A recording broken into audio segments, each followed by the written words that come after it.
This is Grandma Gloria coming to you once again with a wow recipe.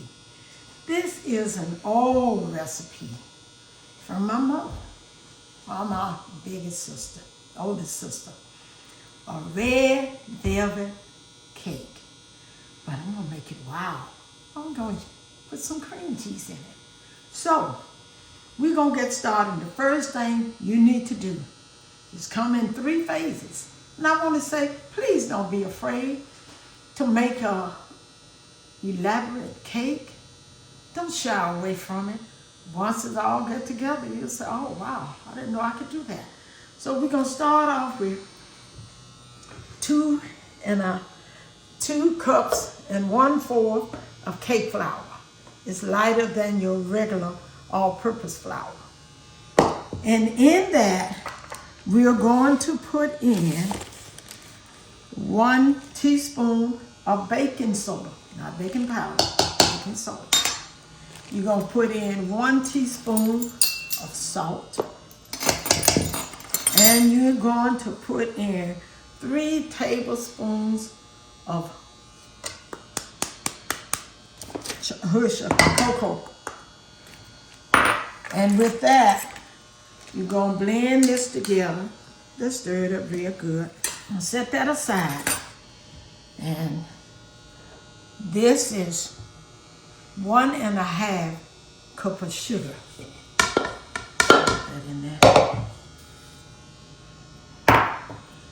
You're going to have 1/2 cup of oil. 2 eggs. And I'm going to beat one at a time.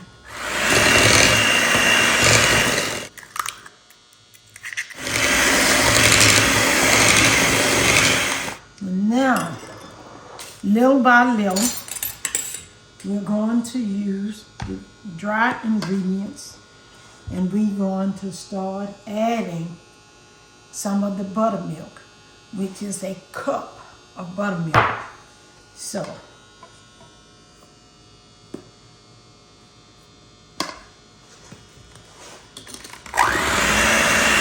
another 1.5 spoons of this.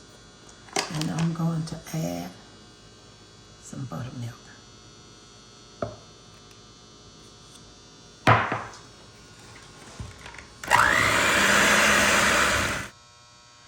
Some more buttermilk.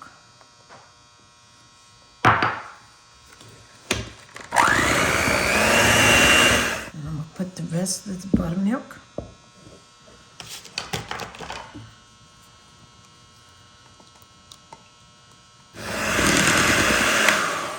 Now it calls for 3 ounces of red food coloring. This is really 4 tablespoons, and I put in this cup of food coloring. And from that, we're going to add 1 teaspoon of vanilla, and I'll use this side of vanilla extract. And I'm going to use my last ingredient. This is 1 tablespoon of white vinegar. Okay. Gonna mix this all in. So this is, if you want to just bake a cake, a red velvet cake, this is your red velvet cake right here. You don't have to go any further if you don't want to add the cream cheese. This is complete. Now, this is complete. We're going to set this to the side. Now we're going to mix our cream cheese in another bowl. So let me clean off these blades. I'll be right back. Okay, I'm back to make the second half of this red velvet cake. This is the cream cheese. You're going to start off with 2 boxes of Philadelphia cream cheese. You're gonna put everything in the bowl. 1 stick of butter, stick, strip, whatever way you wanna call it. This, everything go in together. We're going to 2½ cups of sugar.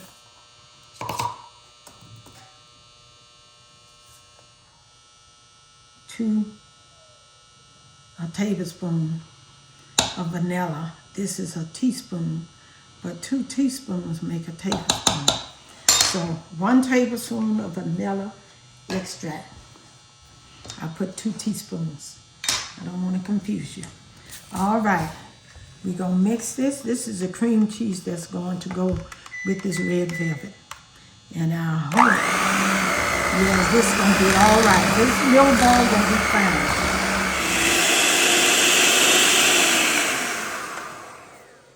Now, I don't think that was hard at all. And you're gonna combine these 2. But before you do that, you're going to want to coat your pan.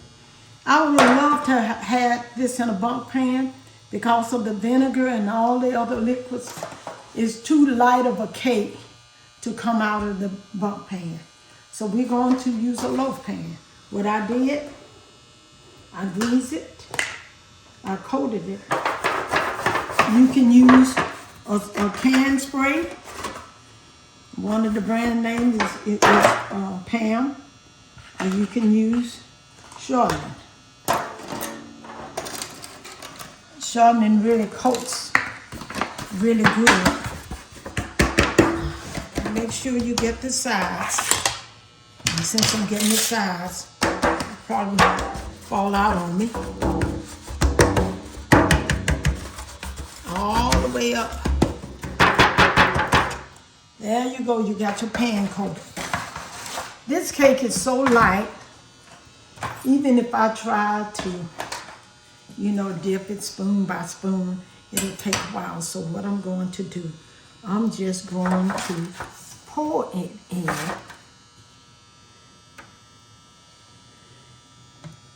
Not all of it, just maybe 2/3 of it, because I'm going to put some on top. Okay. And I believe I want a little more on the bottom. All right. Now, we're going to put this beautiful cream cheese on top.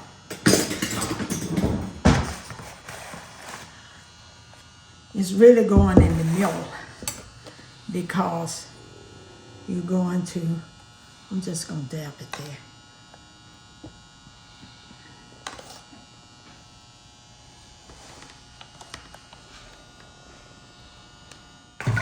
And I'm just going to do this. It's going to combine anyway. I'm going to put the red velvet on top. I just want to spread that out so it won't be so thick in certain areas. We're going to add the rest of this.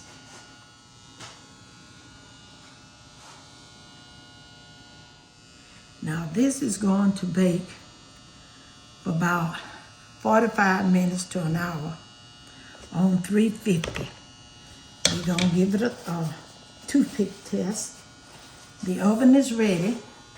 This is your red velvet cream cheesecake in a loaf pan. Put it on the middle rack, not the top, but the bottom rack is not real close to the flames at the bottom. So you want to make sure of that. And after that 15 minutes, I may reverse it to go the long way, and that would secure not having any honeycombs or any moisture in certain parts of the cake. So after my first check, after 45 minutes, I'm going to turn it, position it another way another position in the oven. So we'll see you on the other side of this beautiful velvet cream cheesecake. Look at this beautiful cake. Now, you probably wondering, can I put icing on top of this? It's your cake, you can do whatever you want. But the icing is already here. Unless you want to go from a 7 to a 22. I'm just gonna let you see. See this right here is your cream cheese. It's serving as your icing, as well as this is such a moist cake.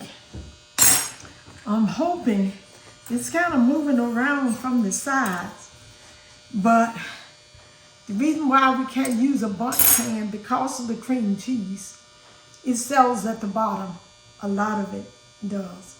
And when you're trying to flip it, it won't come out properly. This is the type cake you let cool down, put it in the refrigerator to set even more, and cut it like you do cornbread. And it will not come up as smooth as cornbread when you cut it. It's a very, very moist cake. So this is your old-fashioned red velvet cream cheesecake. You're gonna love it.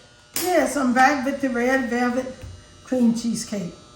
Now, I have to explain to you why it's sort of deflated in the middle. One thing you don't do is to open up the oven before it's completely done, because it will do that way. But I had it in the pan, in the oven like this. I opened it up 15 minutes before it was completed, and I turned it this way, and that's why that happened. But it don't change the taste of the cake. So we're going to let the camera person, he said, why not put icing on the cake? I said, because the icing is built in. This is a totally delicious cake.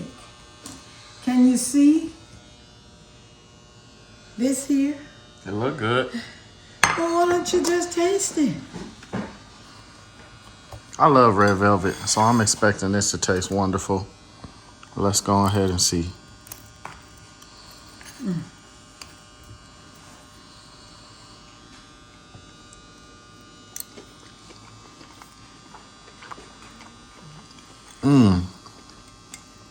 Wow.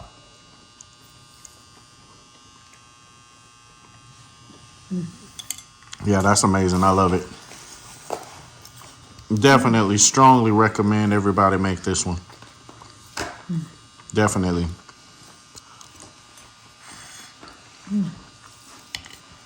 That's a cake for you.